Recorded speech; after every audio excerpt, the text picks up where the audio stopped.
திண்டிவனத்தில் பொதுமக்களுக்காக இலவச கண் சிகிச்சை முகாம் நடைபெற்றது.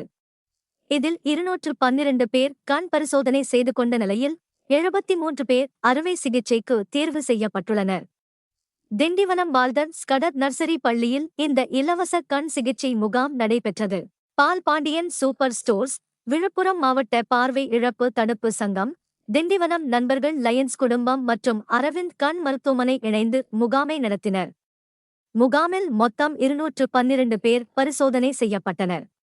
இதில் 73 பேர் மேல் சிகிச்சை மற்றும் அறுவை சிகிச்சைக்காக அரவிந்த் கண் மருத்துவமனைக்கு அழைத்துச் செல்லப்பட்டனர். மேலும் செய்திகளுக்கு திண்டிவனம் செய்திகள் சேனலை சப்ஸ்கிரைப் பண்ணுங்க.